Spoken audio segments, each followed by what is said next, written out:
जय सद्गुरु महाराज को जय। శ్రీ అసిరు సిద్ధురమయ్య స్వాముల వారికి జై.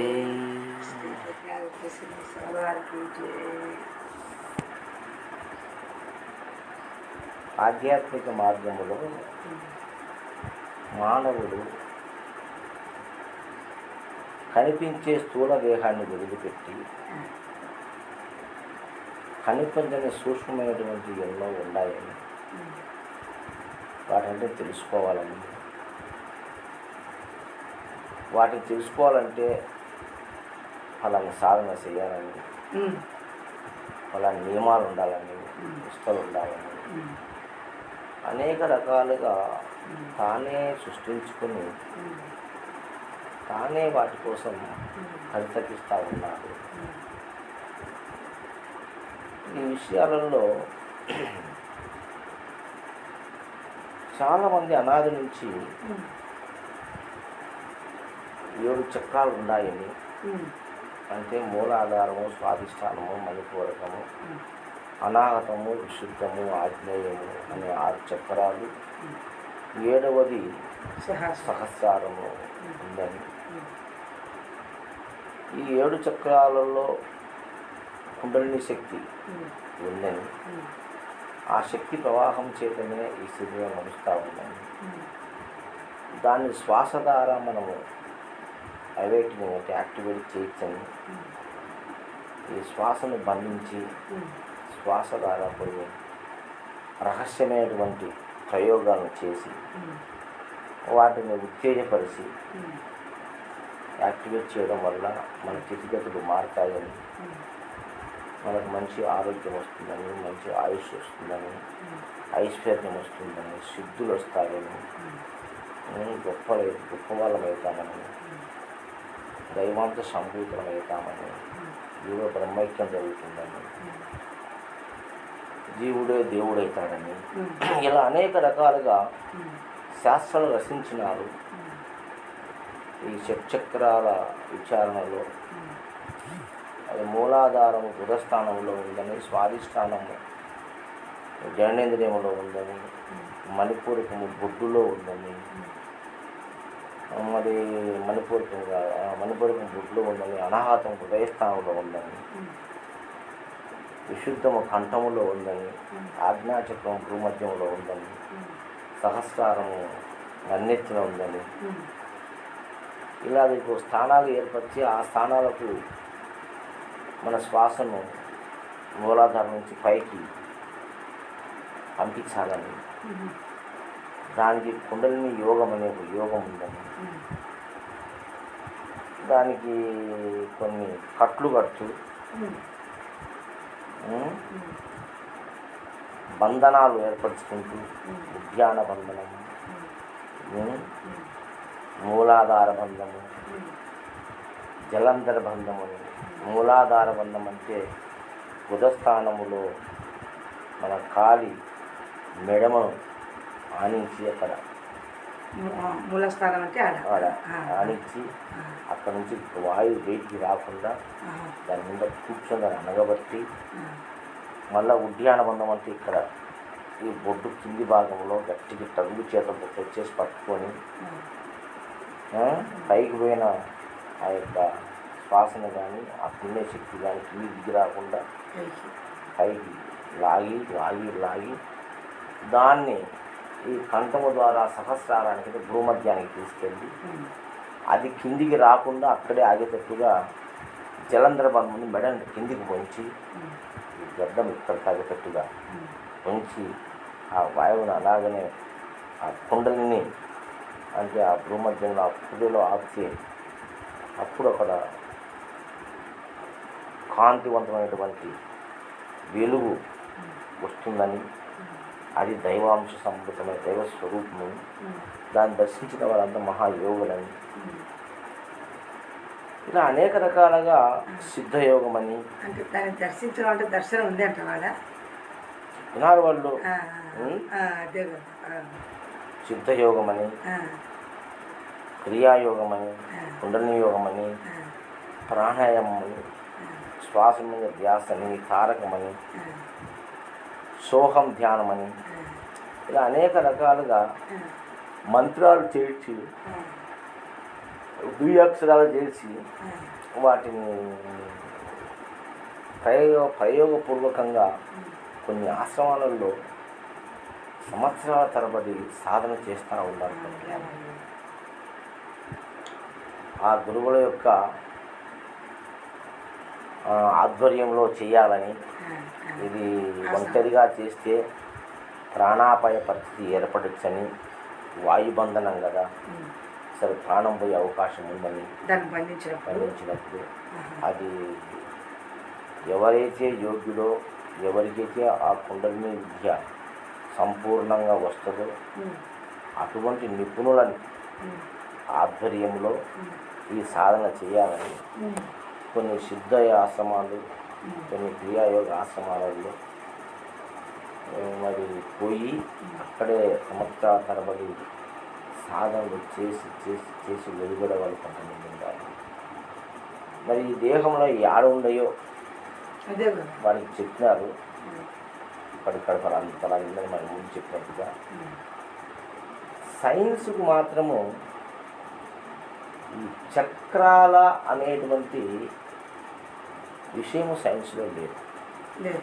మానవ దేహాన్ని అణువణువున కోసి పరిశీలన చేసిన సైంటిస్టులు ఇందులో అవయవాలు ఉన్నాయే కానీ చక్రాలు ఎక్కడా లేవు. అవయవాలు ఉన్నాయి, శరీర అవయవాలు దేహంలో ఉన్నాయి కానీ ఆ అవయవాలు ఆ పని చేస్తున్నాయి అని చెప్పి నీకు కుండలిని యోగం అని ఇద్దరు చెప్పినారు. అయితే ఈ కుండలిని యోగం అనేది వాళ్ళు ఎలా చెప్పినారు కానీ మనకు సైన్స్ రీత్యా 4 కుండలీలు ఉన్నాయి దేహంలో. ఈ పుర్రె తల వచ్చేసి క్రేనియల్ క్యావిటీ అంటారు. క్యావిటీ కుండాన్ని ఈ క్రేనియల్ క్యావిటీ అంటారు. ఈ హృదయ స్థానంలో థొరాసిక్ క్యావిటీ అంటారు. ఈ జీర్ణాశయాన్ని అబ్డామినల్ క్యావిటీ అంటారు.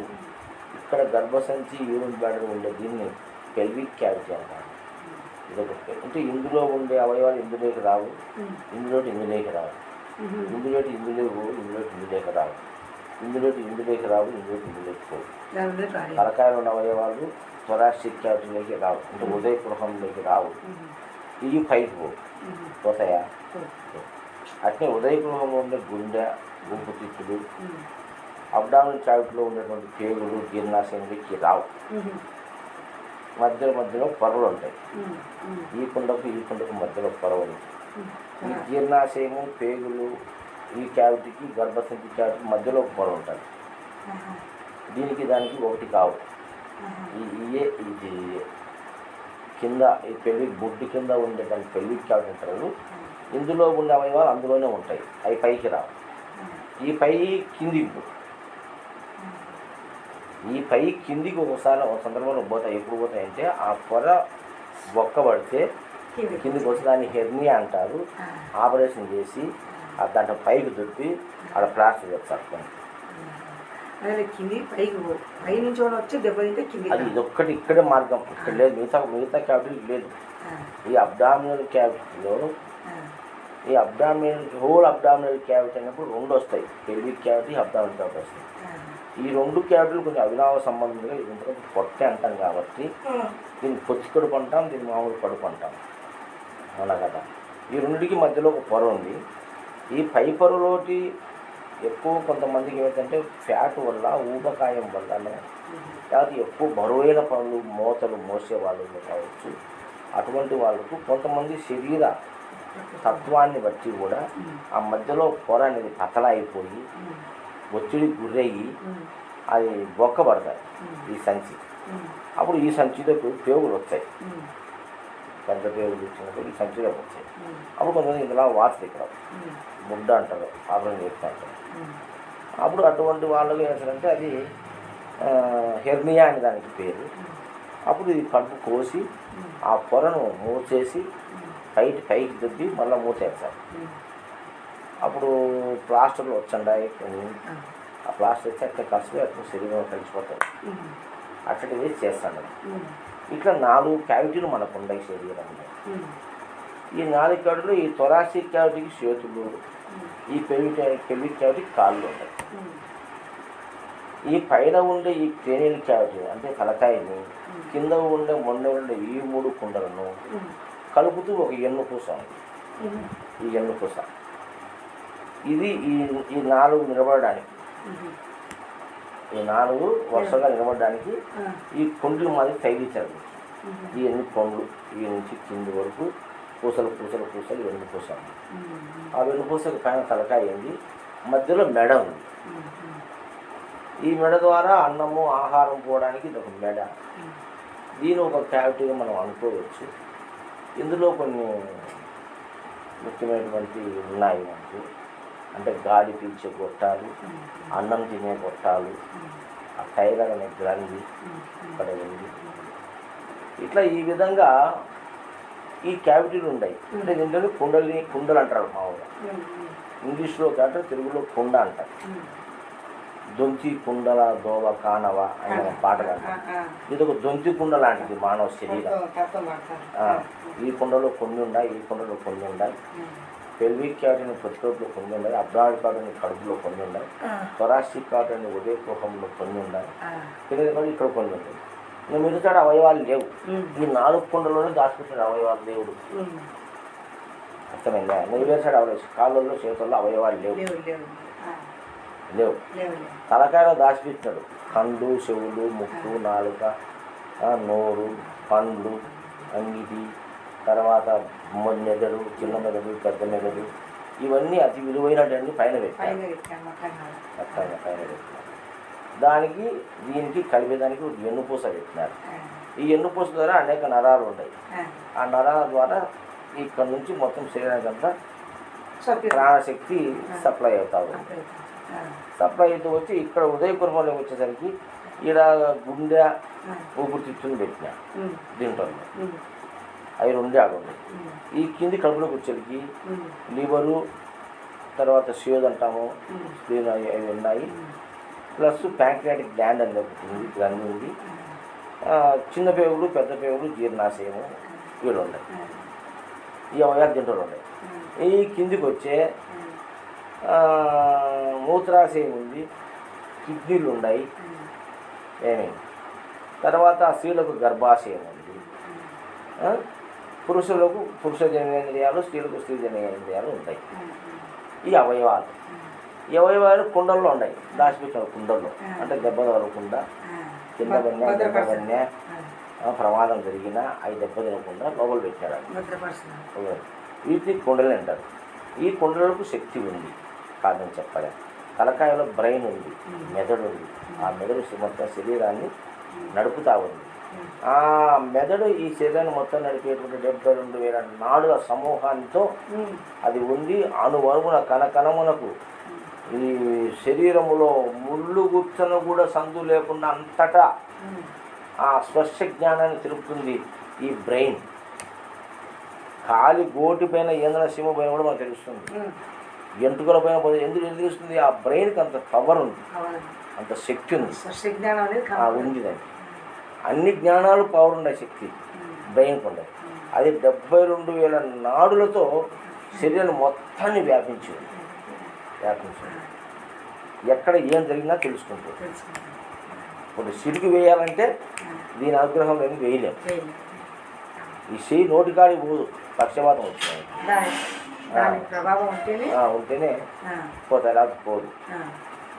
ఆ విధంగా అటువంటి ముఖ్యమైనటువంటి అన్నీ ఈ తలకాయలు పెట్టినాడు భగవంతుడు. దృష్టి ఈ ప్రపంచాన్ని చూసే కళ్ళు పైనే ఉండదు.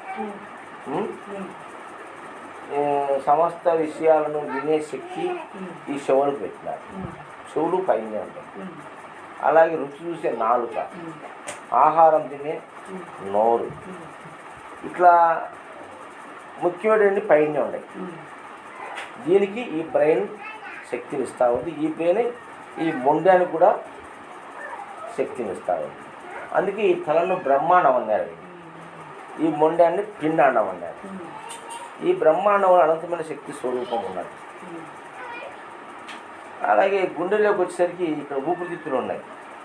ముక్కు ద్వారా గాలి పీలిస్తే ఊపిరితిత్తులోకి వచ్చి ఊపిరి నుంచి అక్కడ తయారు చేసి ఆక్సిజన్ తీసుకొని కార్బన్ డైఆక్సైడ్ మళ్ళీ బయట పంపిస్తాం. ఆ యొక్క క్రియ జరుగుతుంది ఊపిరితిత్తులో.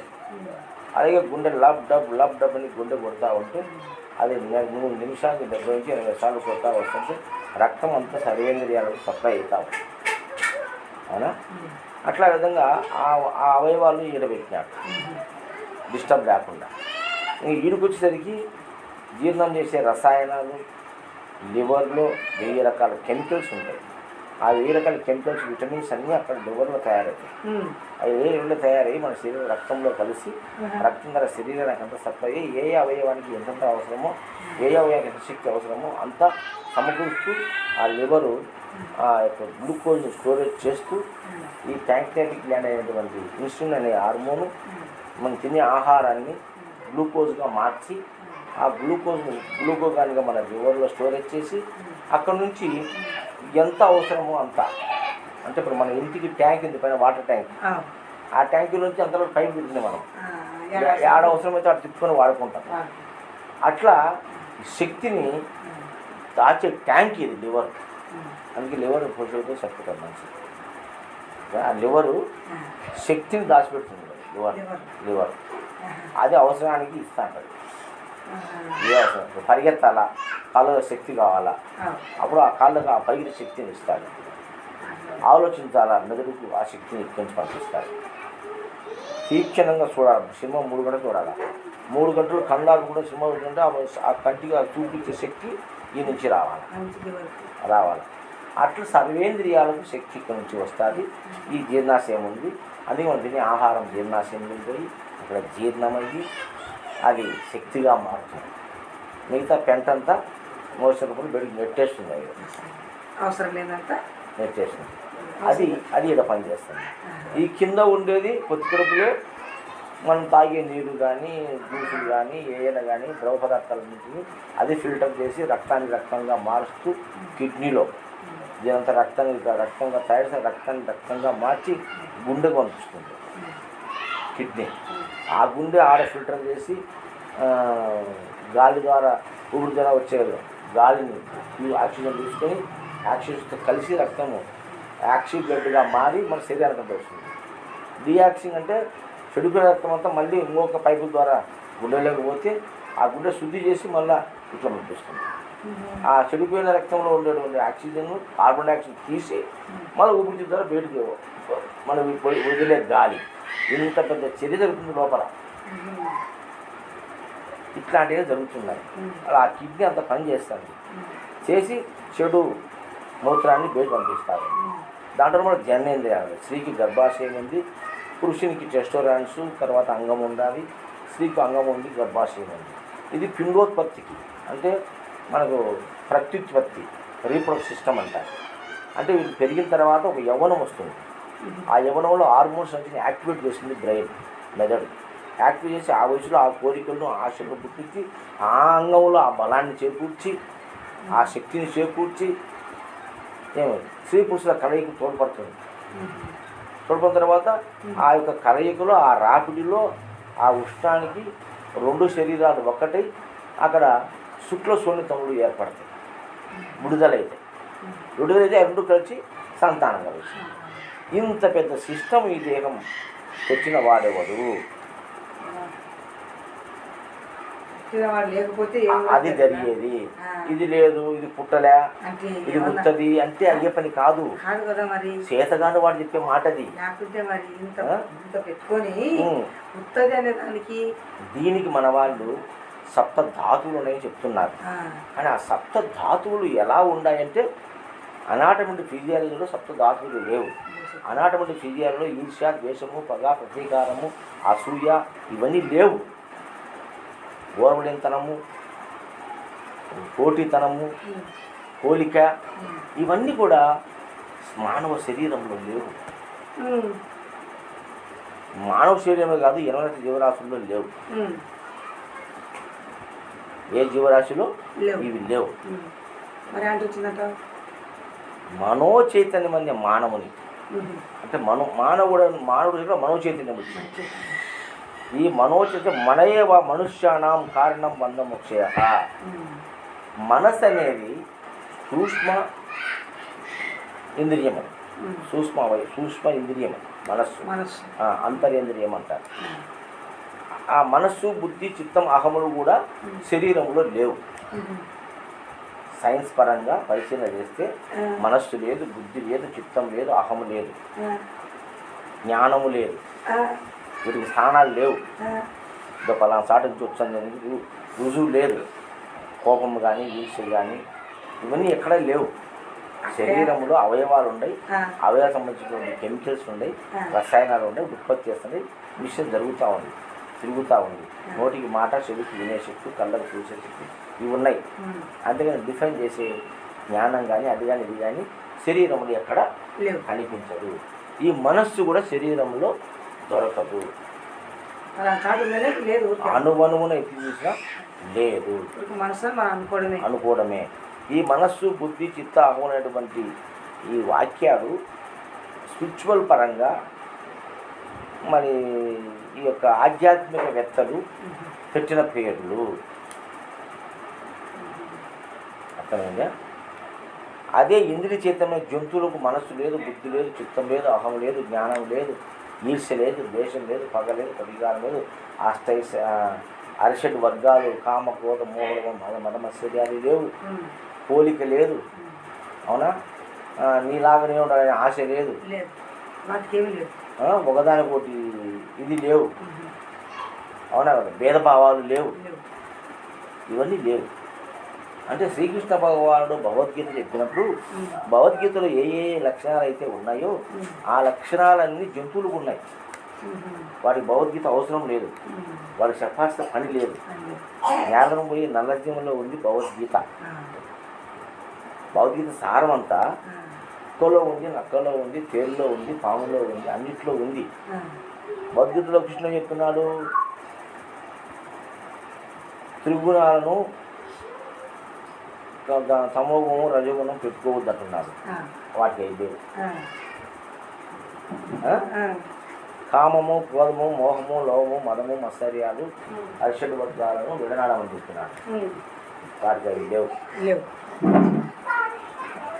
అసూయ, ద్వేషాలు ఉండకూడదు చెప్పాడు. వాటికి లేవు.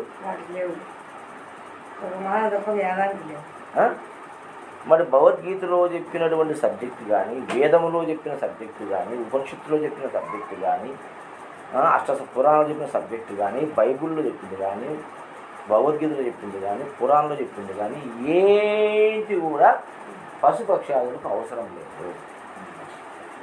ఆ దాంట్లో ఏవైతే చెప్పినా అవన్నీ వాటి ఆల్రెడీ ఉన్నాయి, అవన్నీ ఆ మార్గంలో ఉన్నాయి. ఒక మానవుడు మాత్రమే మనోసంకల్పము చేత ఈ మనస్సు అనేటువంటి దానితో మానవుడు విజ్ఞాని కాబట్టి మనయేవ మనుష్యానాం కారణం బంధమోక్షం. ఈ మనసును జోడించడం వల్ల ఈ మనసు ఉందని గ్రహించి దీన్ని ఎక్కువ చేసి ఈ మనుషుడి చేతులని మనసు మీద నానాకటిని బుద్ధి చేసి ఆ మనసును ప్రభావితం చేసి ఈ మనసే కారణమని, ఈ మనస్సు నేతలో బుద్ధి ఉండాలని, బుద్ధి ఉంటే జ్ఞానం ఉండాలని, జ్ఞానం ఉంటే చిత్తం ఉండాలని, చిత్తం ఉంటే అహం, ఇవన్నీ ఆధ్యాత్మిక పరంగా వచ్చిన మాటలే తప్ప ఈ శరీరంలో ఎక్కడా లేదు. ఈ శరీరంలో మూలాధారం లేదు, స్వాధిష్టానం లేదు, మణిపూరకం లేదు, అనాహత లేదు, విశుద్ధం లేదు, ఆగ్నేయం లేదు, సహస్రారం, చక్రాలు ఈ దేహంలో లేవు. అన్నమయ కోశం, ప్రాణమయ కోశం, మనోమయ కోశం, విజ్ఞానమయ కోశం, ఆనంద కోశం అంటే పంచకోశాలు ఈ దేహంలో లేవు.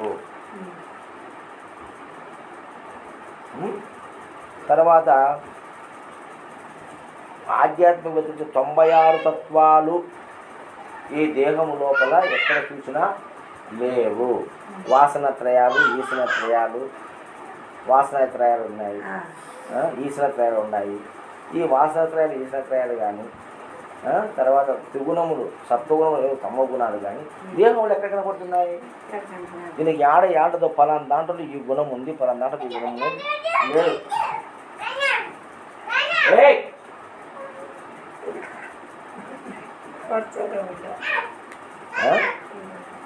ఇట్లాంటి గుణములు అన్నీ ఏమైనా కానీ ఈ ఆధ్యాత్మిక వక్తలు చెప్పేటువంటి 96 తత్వాలు ఈ దేహంలో లేవు. ఇవన్నీ మానవ కల్పితాలు. కల్పించిన తర్వాత అవి ఉన్నాయని మనము భ్రమపడుతున్నాము. ఉన్నాయి, 4 ఉన్నాయి: ఆకలి, నిద్ర, భయ, మైథునం. గ్యారెట్ అవి 4 84 లక్షల జీవరాలకు పసిపిల్లల సమాన. ఆకలి ఉంది, తింటున్నావు ఆహారం. నిద్ర ఉంది, నిద్రపోతున్నావు. మరి మైథునం ఉంది, ఉత్పత్తి కోసము జరుగుతూ ఉంది. ఇవన్నిట్లో ఉన్నాయి, 84 జీవరాశుల్లో ఉన్నాయి. ఇది సత్యం. దాన్ని తెలుసుకొని దాన్ని గ్రహించి ఉండడమే ఆత్మదర్శనం. ఆత్మ లేదు, పరమాత్మ లేదు, బ్రహ్మం లేదు, పరబ్రహ్మము లేదు, అచలము లేదు, ఉచలము లేదు, ద్వైతం లేదు, అద్వైతం లేదు, విశుద్ధ అద్వైతం లేదు. ఇవన్నీ మనసు ఆడే నాటకం, మనసు ఆడే మాయ. ఈ మనసు అనేది ఒకదాన్ని పెట్టి ఆ మనసు చెప్తుందని ఆ మనసుని మనమే కావాల్సి కల్లా లేనిపోయిన పదాలను జోడించుకొని అందులో ఇరుక్కున్నాం. ఏదైతే సాలెపురుగు తన నోటిలో ఉన్న జిగురును తీసి గూడుగా అల్లి మళ్ళీ అందులోని ఇరుక్కొని సచ్చినట్టుగా ఈ మానవుడు లేనిపోనివన్నీ ఊహించి చెప్పుకొని ఈ సిద్ధాంతాలు చేసి రాద్ధాంతాలు చేసి రకరకాలుగా భావాలను తన మదిలో నిలుపుకొని ఈ భావాలన్నిటికీ తానే మళ్ళీ బానిసైపోయి వాటికి పద్ధతులు పెట్టి రకరకాలుగా ఇబ్బంది పడి తన జీవితాన్ని జటిలం చేసుకొని బతుకుతున్నాడు మానవుడు.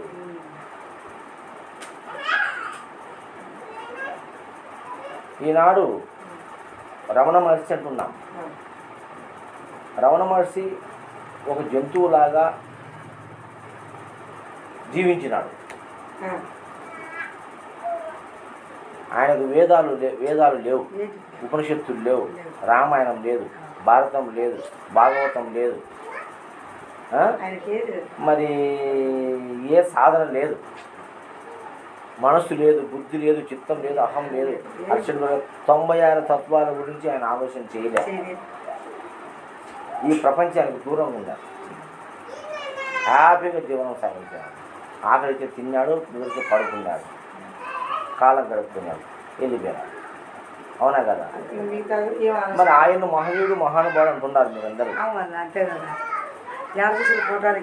చూస్తున్నారు. మరి వీరు ఇన్ని రకాలు చెప్పి ఇది లేదు, ఇది పుట్టలే, ఇది ఎరుక, ఇది పరిపూర్ణము, ఇది బ్రహ్మము, ఇది ఆత్మ, ఇది పరమాత్మ, ఇది జీవుడు, ఇది శివుడు, ఇన్ని రకాలుగా లేనిపోని అన్ని సృష్టించుకొని అందులో ఇరుక్కొని సచ్చేది నువ్వే. కాబట్టి ఇవన్నీ ఏమీ లేవు. హ్యాపీగా సంతోషంగా తిన్నామా, అనుకున్నామా, చల్లారిందే అని సినిమా డైలాగ్ తోటి ఆ విధంగా ఉండు. చేతులు కాళ్ళు ఉన్నాయి, కష్టం చేసుకో, 10 రూపాయలు సంపాదించుకో, చేసుకో, తిను. జీవితం ఉన్నన్నాళ్ళు ఆనందంగా జీవించు. ఎటువంటి దిగులు భయం కలిగిందా? దిగులు భయం ఎన్ని పెట్టుకుంటే అన్నీ వచ్చాయి. ఇవన్నీ ఎప్పుడైతే వస్తాయో అప్పుడు దిగులు వస్తుంది, భయం వస్తుంది, అన్ని రకాల బాధలు వస్తాయి. నీకు ధ్యానాలు వస్తాయి, ఒక్కబొద్దులు వస్తాయి, వ్రతాలు వస్తాయి, అన్నీ వస్తాయి. ఇవన్నీ ఉంటే అవన్నీ ఏమీ లేదు అనేటువంటి ఒక నిశ్చయ భావంతో నీకు ఉన్నట్లయితే నీకు ఏ బాధ పడాల్సిన అవసరం లేదు, దేనికి భయపడాల్సిన అవసరం లేదు. ఆనందంగా జీవితాన్ని గడపవచ్చు. ఎప్పుడంటే తారతమ్యం ఏర్పడిందో వాడు పెద్ద, ఇది చిన్న, ఈ అత్త, ఇది కోడలు. మరి ఈ అత్తను ఆ కోడలు తిట్టాలా, ఆ కోడలు ఈ అత్త తిట్టాలా. ఇది సినిమాలు చూసి, టీవీలు చూసి నేర్చుకొని, అవరా నాకు నువ్వు విలువ ఇవ్వా, నువ్వు ఎత్తా, నేను అత్తను కదా, నన్ను నువ్వు ఆయికి రాకుండా మాట్లాడుతుంటావు, గాఢం సూచంప బయట ఉందేమో. ఈ పద్ధతులన్నీ నెత్తి నేర్చుకొని కుళ్ళిపోతుంటావు. నీ చేతన కూడా నువ్వు చేసుకో, నా చేతన ఆయన చేసుకుంటుంది, ఇద్దరు హ్యాపీగా ఉండాలి. అటువంటి విషయాన్ని మర్చిపోయి మానవుడు ఈ బంధాలు పెట్టుకొని, ఈ బంధమే నీకు అన్నీ బంధమోక్షం అని బంధ విముక్తే మోక్షం. మోక్షం బంధం ఉంటేనే అన్ని. ఈ బంధాలను పెట్టుకొని నువ్వు కష్టపడుతున్నావు, బాధపడుతున్నావు అంటే తీసేసేయి, ఏమీ లేదు. నీవు తోకున్న గుంతలో నువ్వే పడి చచ్చినావు. పెద్దలు శాస్త్రం చెప్పినట్టుగా నీవు ఊహించుకుని రాసిన ఈ గ్రంథాలన్నీ నీకు ఇప్పుడు ఉరితాడై పట్టుకున్నాయి, చెప్తాండావు. కాబట్టి అవన్నీ ఏది లేదు. ఉన్నది శరీరము, అవయవాలు ఉన్నాయి, ఈ ఇంద్రియాలు ఉన్నాయి. వీటిని ఉపయోగించుకొని జీవితం కొనసాగించు, ఆనందంగా ఉంటు, వర్తమానంలో బ్రతుకు. నిన్ననే మర్చిపో, రేపటి గురించి ఆలోచించుకోవాలి. ఈరోజు రాత్రి పూట ఆకలితో ఉదయం కాలుతుందంటే మన రాత్రి కాలంలో రేపు అవసరం లేదు. అది ఎప్పుడైతే వచ్చిందో అప్పుడే సమస్య వచ్చింది, అప్పుడే ఈ ఆధ్యాత్మికత వచ్చింది. ఎప్పుడైతే ఎప్పుడు కానీ గుణం వచ్చిందో, ఉన్నోని కాడ లేనోడు గుంజుకుంటే కొట్టుకుంటే ధర్మం వచ్చింది, న్యాయం వచ్చింది, తప్పులు వచ్చినాయి, శిక్షలు వచ్చినాయి. అవునా కదా? ఇక అనేక రకాలుగా మనమే విధించుకొని, మనమే ఏర్పాటు చేసుకొని, మనం దూకున్న దగ్గర మనం బట్టి చచ్చిపోతాం తప్ప ఆధ్యాత్మికం అనేది జీరో, ఏమి లేదు. ఇది సత్యము. జై గురు మహారాజుకు జై.